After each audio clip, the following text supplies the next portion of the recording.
Club Junta, building better Africa. Shalom, shalom, shalom. Anthu a Mulungu kuna kulikonse kumene muli m'chigawo chino chakummawa kwambiri pamene nthawi yanga ikundiwuza kuti a minute past 5 o'clock lero pa 11 April 2025, that is Friday of April. Ndikukhulupirira kuti tonse amene tadzuka ndi moyo wamphamvu wathanzi tagwada pansi tamuyamika Mulungu tamuthokoza zikomo kwambiri mwatizunsanso ndi moyo wamphamvu, pakuti Bible limanena kuti chiyambi cha nzeru ndiko kuopa Yehova. Tisanapange china chilichonse tizindikire kuti timapanga china chilichonse chifukwa cha nzeru. Popanda nzeru sitingakwanitse kupanga chinthu chooneka pamaso pa anthu nkumachitamanda. Choncho, let's start with a prayer to thank God for this good day that God has given to us on this beautiful day. Timuyamike Mulungu timuthokoze pa chimenechi. Ndipereke moni kwa nonse amene sindimakusangalatsani. Ndimamva kukoma kwa basi mukamatulusa nyimbo za ku Zimbabwe. Chifukwa nkumene ndinakhala ndinkathaso kuvina kwambiri rumba. Ndimamva kukoma moni kwa ma-activists anzanga nonse kwina kulikonse kumene muli ku Malawi kuno ngakhalenso kumayiko akunja. Nonse mumve kukoma mkati mwanu kuti ine Pastor Shumba, I love you so much. Moni kwa ma-members of parliament amene mamaliza dzulo kutitumikira ngakhale kunali zina zotsamwitsa koma Mulungu anayima nanu kukutsogolerani. Ndikufunireni ma travels abwino all the way from capital city of this country Malawi to the place wherever you go. Ndikufunireni zabwino azibusa nonse mipingo yonse kumene muli, mipingo yosiyanasiyana.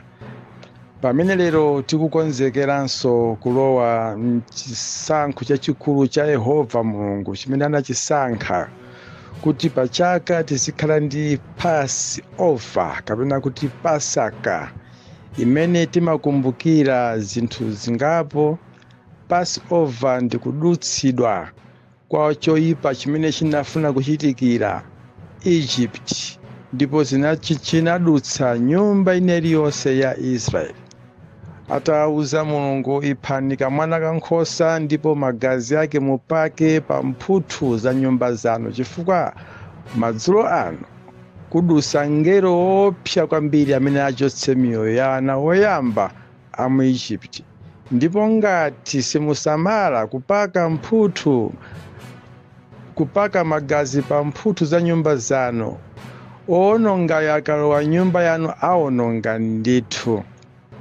Ndipo Israeli anasamalitsa chimenechi napaka magazi pa mphuthu za nyumba yake. Ndikuti owononga akafika nakaona magazi pa chipupa cha nyumba yanu pa chitseko, adutse asalowe ndi kuwononga nyumba menemo.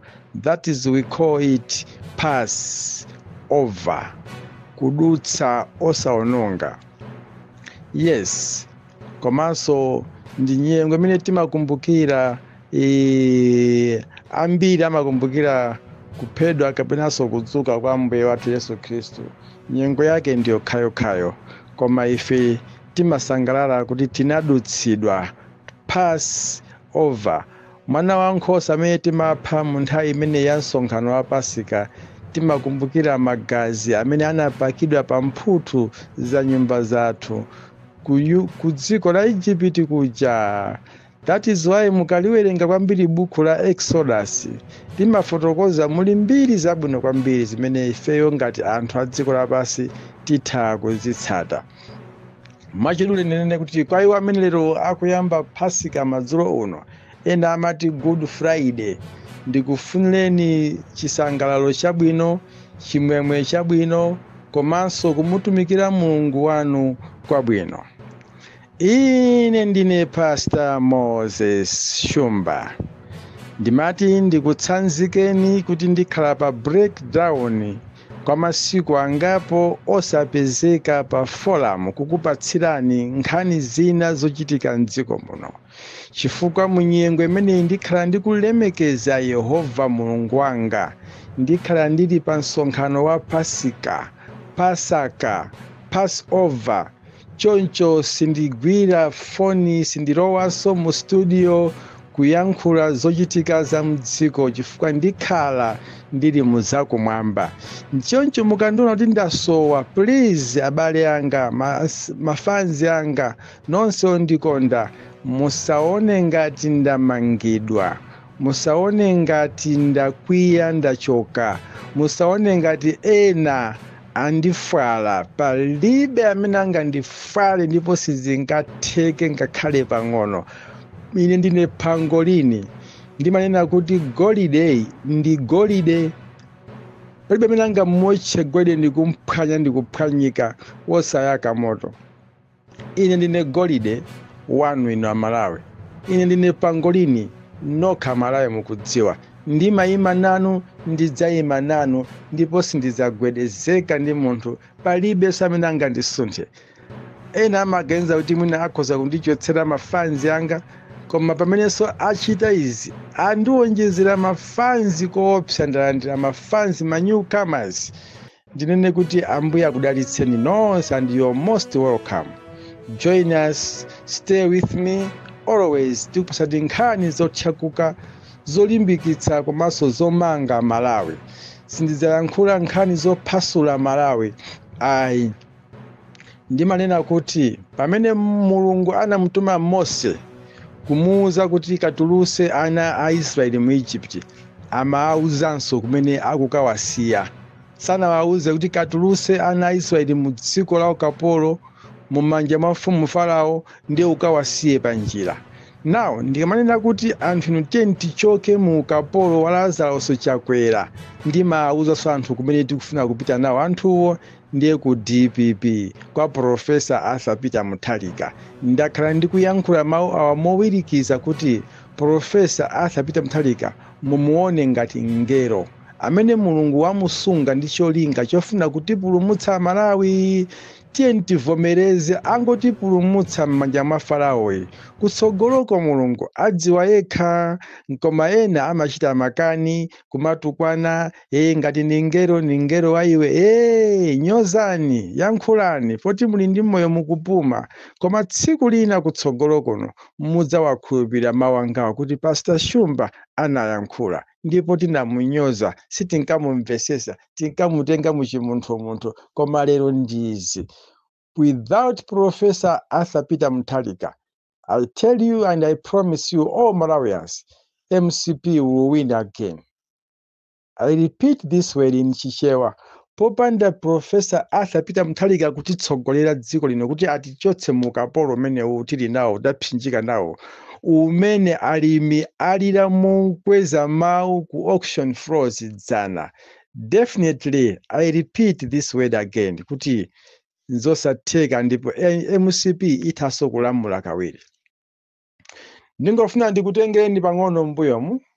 2 months kapena 3 months yadusayi kunabwera report yochoka kwa Afrobarometer anena kuti 43% inali ya DPP, 29% inali ya MCP, ndipo 7% inali ya UTM.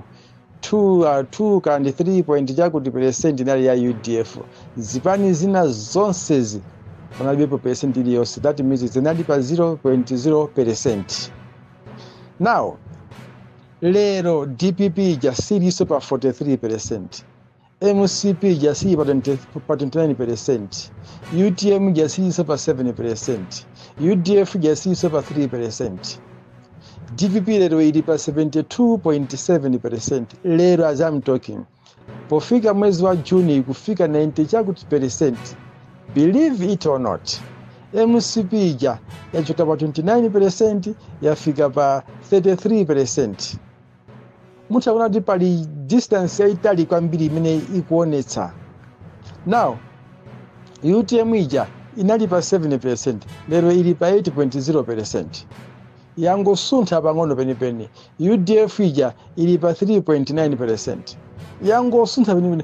Ndiye kuti palibe pali PP palibepo, pali PDP palibepo, pali NDP palibepo, pali chanchanuko palibepo. Ndoti zili pa 0.0% kapena 1.0%.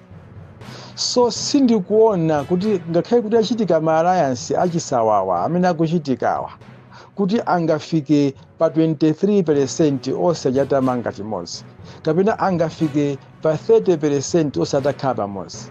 Ayi, as I'm talking 50% taidutsa kale ife a DPP. Ndiye ine sindingamuuze munthu nkumanena kuti achokani ku MCP, tigwese MCP, ndiye tizipita kuti ndilephere kwauza mnthu kuti apite. Ndiye kuti sindikutha activism yanga ndiofoira. Mwana umamutuma pita ku grocery ukagule zinthu zochipa. Grocery yakuti at least mitengo yawo ili fair. So tipinse umiza kuti apite kumene akupita kulima grocery ena koma mwasankha grocery imodzi mwa grocery kuti mtengo ndomvererako kusiyana ndi ena. Meko ndiye kumutuma munthu kuyenerera. Hey, hello, hey. Katundu jandapasira driver wa minibus. Ndiye umamuuza munthu ya minibus yake ndi chani. Minibus yake ndi BK 7265. Namba yake ya driver wa minibus ndi 09 303 666. Mamva? Muziyankhula nawo. Ndoti wamuuza munthu kuti iye ngakhale ataona minibus iliyonse yayima pamene alipo saipanga attend. Akudikira namba amene wamuuza ija kuti akwere kapena atengemo katundu amene watumidwira. Ndi chimodzimodzi ichi tikamana kuti ndife ma activist tizauza anthu chokanuku kuli zakuti ndi anthu akachokano apite kuti. Ndiye tiauze kumene akupita. Fantha amene tikuza chokano ndi andale. Amapanga ndale, anazoera ndale, afuna zavotere mtsogoleri. Ndi azavotere ndani? Tingwa asiyeno pasoti musankhanoka. Tachimwira anthu achi, talakwira anthu achi. So activism yathu ikhale yodziwa kumene tikuchokera ndi komwe tikupita. Ndifake ndi mapanga directions anthu kuti chokanuku, pitanuku. Kumeneku kuli izi zabwino, izi zabwino.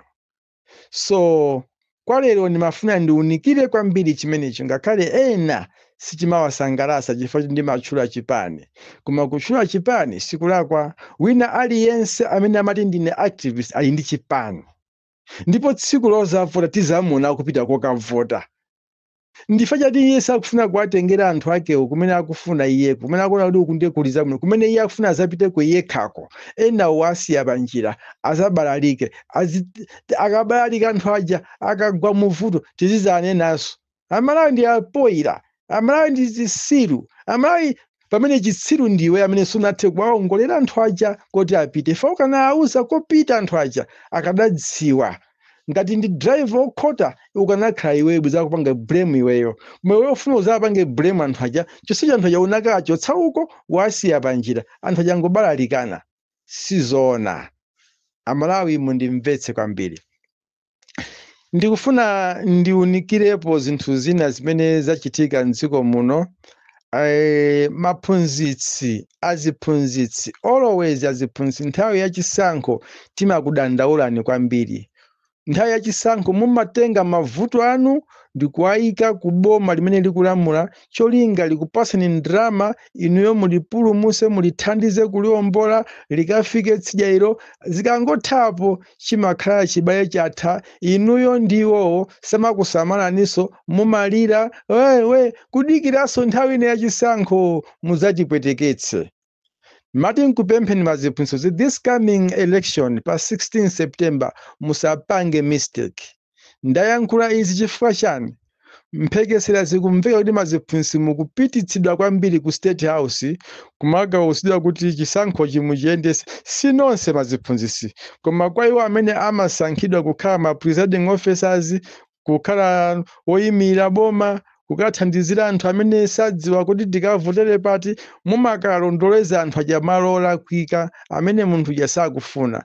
Please ndimati ndikupempheni ngati ndi ukapsali umene usukumanga dziko lathu, lero ndizi mukuchita kusowa ndi mafizi omwe walipirira ana anu kuma university chifukwa tisale yanu ndi yochepa, ngongolesa akukumanani. Zina ndizi mukati mudandaule mupite pansewu zimene amakukhapa nazo nizija, boma lake lomweli lakukhapani. Ena ainu pano mmene ndikuyankhula VN yangayi simuli pa siku imene niyo munkaphunzisa, kumene munalima munapeza minda ndikulima, kumene niyo munapeza malo ndikugula nyumba kuti ndikazapanga ritaya ndizalowa nyumbayo. Lero akupangani matransfer, muli kuchitipa, muli kweni, muli kumbala chanda, muli kuti mwadzidzidzi chifukwa choti munapanga mademonstration. Ndelelo abale anu chifukwa inu sakutenganiso ngati ma presiding officers akusiyani chifukwa ndiyoti maononga mwapanga breaking news, koma abale anu taawuzani kumene akupita. Ndipo mayi wina sindimutchula dzina lake pofuna kumutetezera ufulu wake, wanditumizira message 4 days ago sindinamuyankhe kundiuza kuti abusa chonde timakumva ndine mphunzitsi mmodzi mwa aziphunzitsi amene tinapanga nawo ma demonstration ofuna kuti atiwonjezere masalaries. Sitinapanga ma demonstration ofuna kuphwanya zinthu mtawuni ayi, koma timakada ndo ati kwezereko at least malipiro kuti at least tizikhala na face of fair.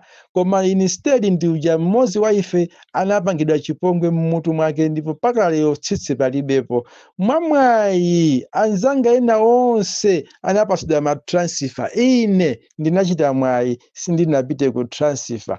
Koma ndikudandaula abusa mmene asinthidwa azinzanga sizili bwino, tidandaulireni. Masale sali bwino, komanso nzathu janapangidwa chipongwe tikufunitsisa ndithu tipeze mwayi wopita ku koti tikamang'ale, koma kuthekera kwina kulikonse tilibe. Ndalama zathu ndizochepa kuti at least nzathu alandireko chipepeso, komanso ifeyo anzathu amene apita kuma transfers izizi amene aja boma lifotokoze zifukwa zake kuti kupanga ma demonstration ndikolakwika. Amene tu ndi mphunzitsi nali sindikumutchula dzina chifukwa chani ndingamuonongere ntchito, koma ndithu zimene ndikuyankhula pazi Mulungu akumva anandilankhula ndiponso komwe aliko lero achita kumva, koma lero abusa mwayankhadi eti. Ndipo anapempha kuti ndimudandaulire kwa Profesa Arthur Peter Mutharika, mawu ake pondiyimbira. Mudandaule kwa Profesa Arthur Peter Mutharika kuti mwina atithandizire, kapena ife amene tinapangidwa zimene zija tipite tikakumane naye, tili ndi mawu oti tikayankhule. Ndipo ndinayankha kuti mayi ndamva ndikuyankhani. Lero ndifuna ndiyayankha mayi aja, sindiyayankha zonse, ndikuyankhula izi m'malo mwa azinzawo ena amene akudandaulira kuti anapangidwa transfer chifukwa cha ma demonstrations, kuti amve kuti ena kukukondanibe kumene muliko, ena kukufuna anzanu, ena kukufuna ndibe zabwino, koma yankho likubwera. Ine ndimati ndikupempheni kuti kudandaula kwanu kuya ndakutenga ndakutumiza kofunikirako, koma yankho ndonena kuti tangolimbani mtima, miyezi 5 yatsalayi, miyezi 4 tingotero yatsalayi, zinthu zisinthe. Ndipo amodzi amene oyina kusinthisa dzikoli ndinuyo maziphunzitsa amene mumatengedwa kukhala akaswiri odziwa kuwabera Malawi. Chonde this time around musabere Malawi, koma mukhale mgulu limodzi lothandizira Malawi kuti chisankho chimene chiyende bwino, chisaberedwe ayi. Otsutsa boma awine, kuti nkhawa zanu ziyankhidwe, mavuto anu aja ayankhidwe, kuchoka boma ilili kupita boma alatsopano doti zanu zayenda. Ndipo onse amene apita kuma transfer azafotokoze ngati sakusanga sidakufunanso kubwera kumalo kwawo kumene anachosedwa, abwerezedwe zimenezo ifeyo tazionapo mbuyomo zikuchitika. Mfuna kupangidwa transfer ntchito yake kubwera boma lina ndikumbwezeretsa pazifukwa izi ndi ndale. Ndiye mukapanga kuti zikusanga mwasanga asakanganya amenewa mulira 5 years imeneyo muzanena kuti tinali kuti anzathu atachoka ku Egypt sanafunekonso kupitako. ndiye ifenso tikachoka mu dziko la ukapolo tili nalo limene likusogozedwa ndi Lazarus Chakwera. Ndimafuna ndinene izi mawu omaliza.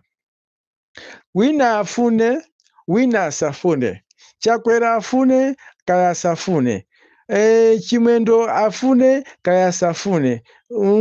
Zikhale Ng'oma afune, kaya asafune. Kunkuyu afune, kaya asafune. Wina aliyense wa MCP afune asafune. Pa 16 pano boma likupita kwa anthu olondozoka kuti alasogolere dziko lino. Mamene wandibwezanso mumvesese pa 16 September anthu akangoti avota pa 17-18 boma likupita kwa munthu amene Mulungu wamusankha kuti akatumikire dziko lino. Whether you like, silikhaso kwa MCP, silikhaso mwachakwe, tikudziwa mukwesati mubere, koma mukunama kwambiri. Maplani onse mukupanga okuita na anthu, kumakatenga maidea, manamba, zimezo nzopanda ntchito, sizigwira ulopang'ono, sizigwira. Mwana zimene akupanga ku Zimbabwe nangagwa. Akutenga aphungu otsutsa boma ati kumapatsa malo kuti akhale ni malo azimanga malo aulere. Mbuyo monsemu zinali kuti cholinga akuopa kuti impeachment isakamupeze. Palibe zimenezo, sizikatheka zimenezo. Amalawi ifenso tipange chimozimozi, tisahongedwe ndalama zochepa zimene ziononge ufulu wathu. 5 years ndi ambiri. Imani pamodzi aphungu otsutsa kuti mutumikire dziko lino, mutumikire Amalawi madera anuwo. Amalawi ali mu mphayo ukapolo ozunzika, masale awo ngochepa, zinthu zikukwera mtengo, sizikuyenda pena paliponse. Inuyo ndiye maso a Malawi. Pulumutsani Malawi. Malawi tichoke mu ukapolo menewo kuti dziko lathu likhale loyenda mkaka ndi uchi. MCP yalephera, inabwera ndi bodza, ichokanso ndi bodza. Inabwera ndi mademo, ichokanso ndi mademo. Asalinga tili mademo sachitika mdziko muno. Ayi ndithu mademo achitika anyo dziko lonse, ndipo zakhala shut down demonstration. Pamene azazoti Malawi siomusekerera, Malawi akakwiya amakwiya. Mukhale ndi mawa bwino Malawi nonse kwina kulikonse. Ndikasowa ndasinena kuti ndikupita ku chechi, tukapembedza kaye, izi tidzazipeza, tisite kaye naja.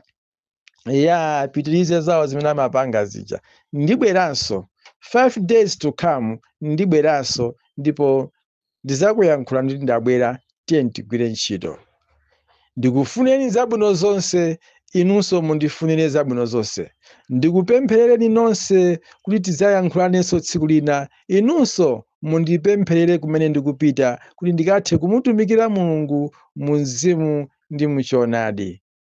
Mawa bwino Amalawi nonse. Pastor Moses Shumba ndilo dzina langa. Mkango weniweni, ena amangoti pangolini, ena kuti ndine dokotala, ena kuti ndinudi golide, ndipo mumatimvesa kukoma. Ndipitiriza mumva kukoma. Ndikamabwera kundikhaso ndazitolera, Ambuyeso wandiyankhula kolimbika, ndikukatenga mphamvu malonda zina ngati anu chomba pa machanelo nkhanga. awa.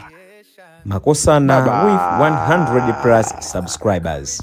BS Malawi with 100 plus subscribers. Hot 265 with 90,000 plus subscribers. Sam Mavita with 100 plus subscribers. AMTV Malawi with 50k plus subscribers. Malawi Trends TV with 50k plus subscribers. Dreams Media with 20k plus subscribers. Mpongwe Pongwe with 80k plus subscribers. Crab Junta with 40k subscribers. Komanso Umata Daily with 10k plus subscribers. Ndipo mutakutipeza kudzera pa Malawian YouTubers Association Maya. Utenga wanu udzafikira anthu oposaposa 500,000 pa tsiku. Tilumikizeni kudzera pa email iyi officialmaya265@gmail.com.